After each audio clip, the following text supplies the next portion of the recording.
My good sir, we are neither crackpots nor wannabes. In fact, we are experts in our field. And while you hide behind your anonymity, we stand behind our paper. And later tonight, your mother.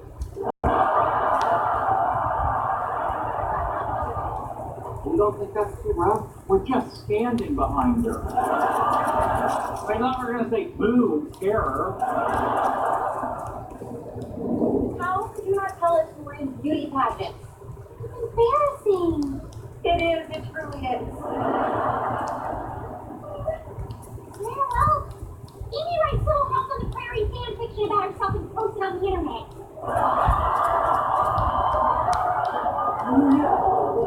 Why? What did I do? Sorry, I had to get the spotlight off me, and tearing down other women is part of my pageant training. Okay, we are reading that right now. Oh, please don't. I'm not embarrassed, Mike. Come on. But when it's personal. Why? Is it about you and Sheldon? No. Oh my God, it's about her and Sheldon. It's not about me and Sheldon. It's about a young woman in the 1800s named Amelia and the time traveling physicist named Cooper she falls in love with. Oh, and please show us a scene. No. You know I'm gonna read it either way. Good luck finding it. Amelia and the time found it! See, we've just passed dawn on the ferry, and like every morning, Amelia prepared to do her chores. Except something about this morning felt different. Why?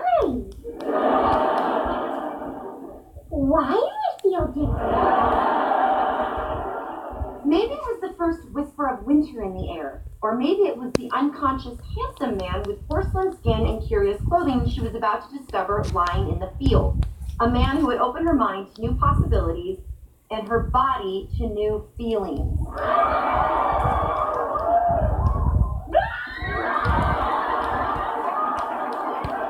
You know, there was a time when I was alone and had no friends. Starting to miss that. He still hasn't responded. What's taking him so long? Do you really want him to write back? Yeah, I do. But no matter how he responds, I'm going to destroy him with a picture of a bored cat saying, "Oh, really?"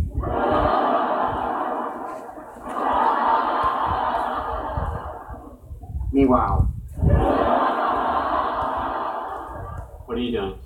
I've created some other user accounts so I can post positive comments about their paper. This wee lil bairn of a theory nearly blew my kilt off. You have to read it how Dr. Angus McDougall of the University of Edinburgh would. This wee little bairn of theory nearly blew me kilt off. He wrote back. Cooper and Hofstadter resorting to juvenile attempts at humor is proof they have nothing to back up their ridiculous paper. It should come as no surprise given they work at Caltech, essentially a technical school where even the physicists are basically engineers. Engineers. But do you know how insulting that is? Yes. Hi, this person's just going out of their way to get a rise out of you. Yeah, but it's still so aggravating. Yeah, well, all the other comments said really nice things. Focus on those. Yeah, Dr. Dmitry Plankovic of Moscow University said, "This paper great, I love it more than vodka." See, better with the accent. And send. What did you write? I'm done hiding from bullies. I'm taking this into the real world. What does that mean? I told him we'll meet him face to face, anytime, anywhere. Are you crazy? You don't know who this person is. Delete that. Come on, Sheldon. Okay, calm down. It's him. He's trying to video chat. Perhaps I shouldn't have taken this into the real world. Oh, really? Time travel. I don't understand, said Amelia.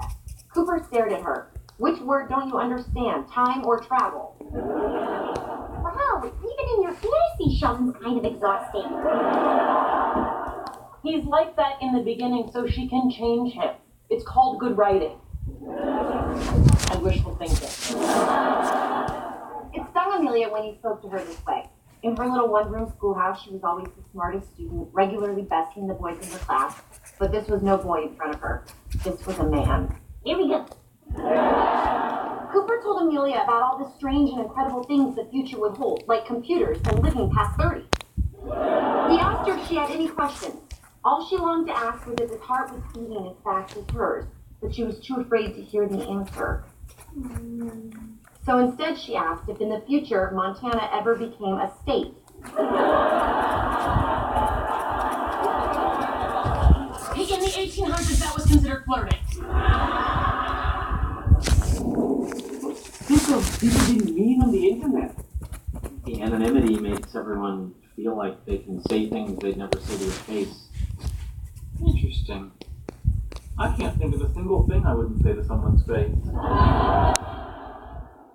Never noticed that about you. You know what? At least you guys did something. You know, you had a theory. You wrote a paper. You made an actual contribution. All guys like this do is just tear down other people's work. He's right. Yeah, I say we call this person back. We've got no reason to hide. All right, do it. Call him. Find out what this loser's ever accomplished. Click it with me. 1, 2, 3, click. Well, hello there. Professor Hawking? Oh brother, you should see the look on your faces. You really didn't like our paper? I like your paper very much. The premise is intriguing. Then why are you attacking us? If you were sitting in a chair for 40 years, you'd get bored too. Anyway, gotta go. I promised to help the neighbor kid with his math homework. Ciao. Stephen Hawking likes our paper. The premise is intriguing. Good to see you again, Mr. Stephen Hawking liked our paper. And you as well, Mr. Our premise is intriguing. How do you do, mister? I'll admit that's pretty cool. Yeah, you keep setting me up for failure. With a heavy heart, Amelia stood before the newly repaired time machine. She regretted giving Cooper the part he needed. Because she wanted him to give her the part she needed. Okay, that's enough. Well, no, I really want to know what happened. And Bernadette really wants to know what happened. You're just making fun of me. Well, I was just kidding. I'm sorry. And the story's really good. No, it is. Does he stay? Do they kiss? Does she find out about Montana? Please. Fine. As Cooper prepared to depart, tears filled Amelia's eyes. He took her hand in his and said, "I can't stay, but I will never forget you." He brushed his fingers against her cheek and quickly stepped into the machine. "Please don't go," she whispered. But it was too late. The engine hummed to life. They didn't even kiss. She turned away, wiping her eyes. She couldn't bear to watch her one chance at true love disappear forever. Then, she felt a strong hand on her shoulder spin her around. It was Cooper. "What about the future?" asked Amelia. He looked deeply into her eyes and whispered, "There is no future without you." He pulled her in close. She began to tremble all over. She felt his warm breath. You will not believe what Stephen Hawking just said.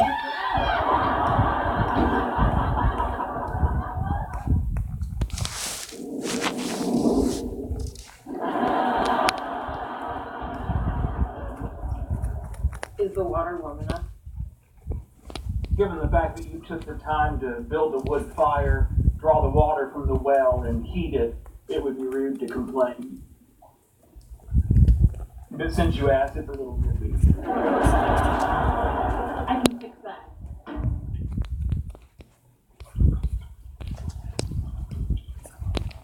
I couldn't help but notice your unusual undergarments. They're not undergarments. They're underoos. Where I come from, they're known as underwear that's fun to wear. And what's the significance of the spider? Oh, that represents Spider-Man. He does whatever a spider can. A lot of rhyming in the future, isn't there? You're right. This is even weirder than I thought. You want me to stop reading? Are you kidding? No. As he stood for Amelia to drive him.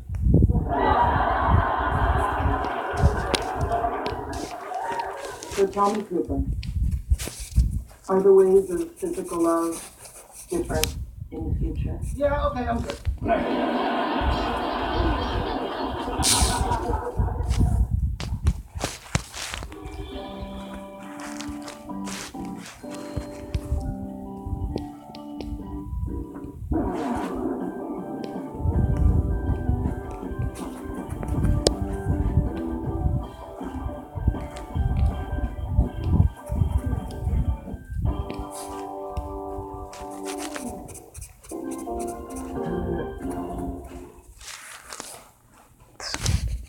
11:27.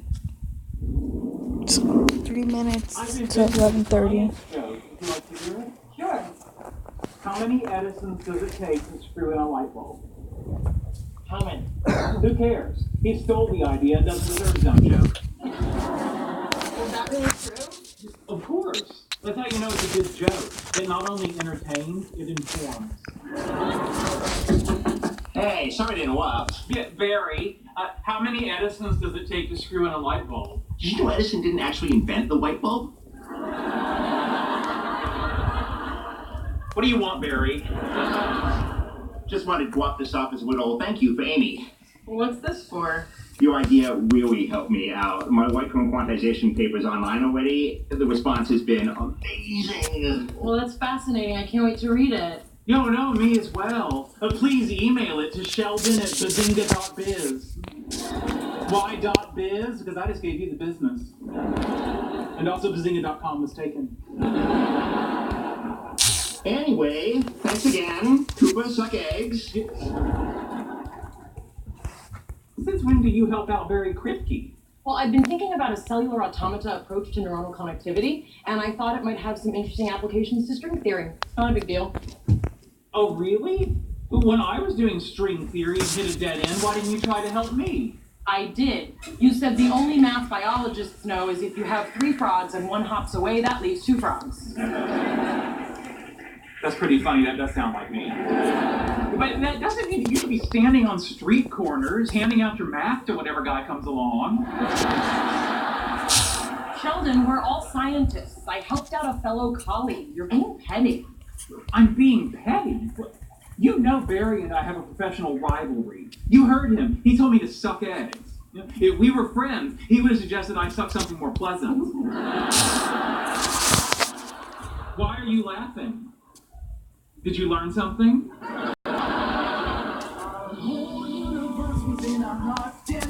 Nearly 14 million years ago, expansion started. Wait, Earth began to cool, the autotrophs began to drool, Neanderthals developed tools, we built the wall, we built the pyramids. Math, science, history, unraveling the mystery. It all started with a big bang.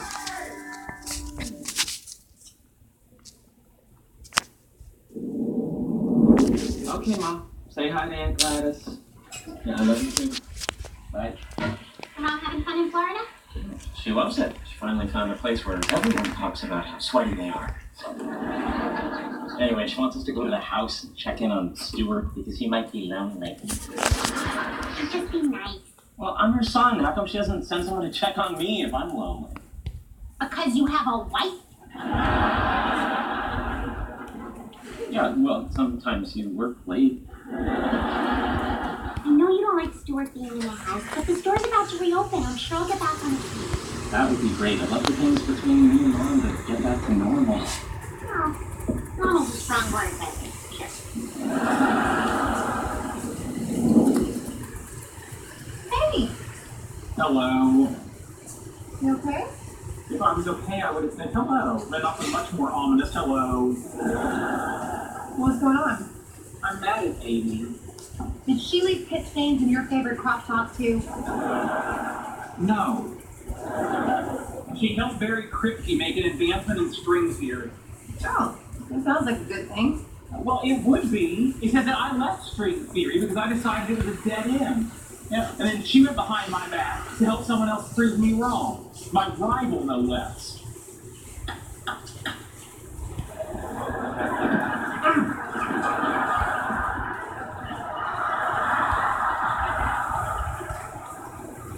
I'm sorry you had to see that.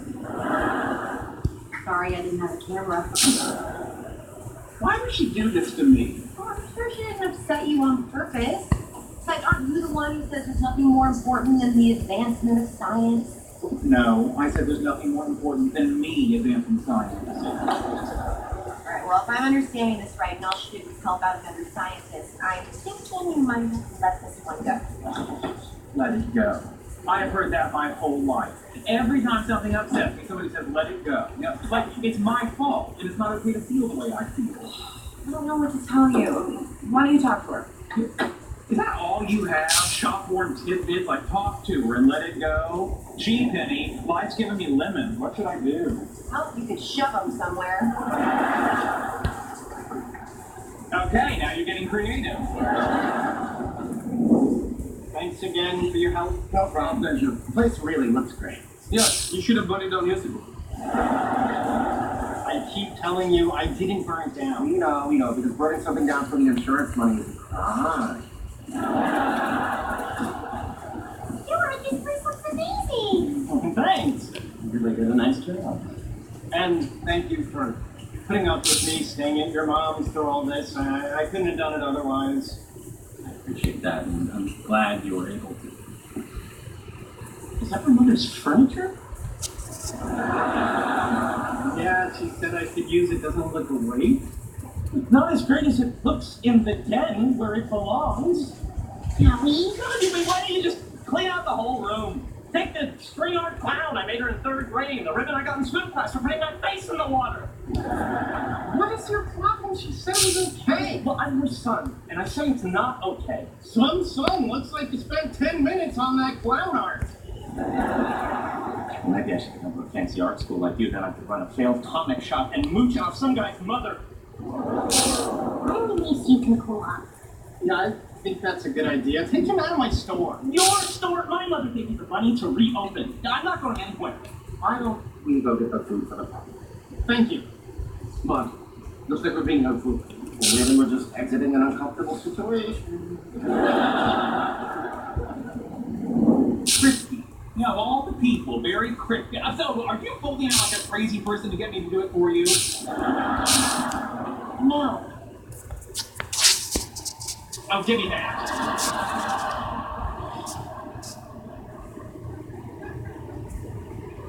Hey, just out of curiosity, if I were to let something go, how would I do that? I don't know, think about something else. Can I think about the spiny anteater? Sure. The spiny anteater. Can you go get ready? Never went behind my back and worked with Barry Kripke. That didn't help at all.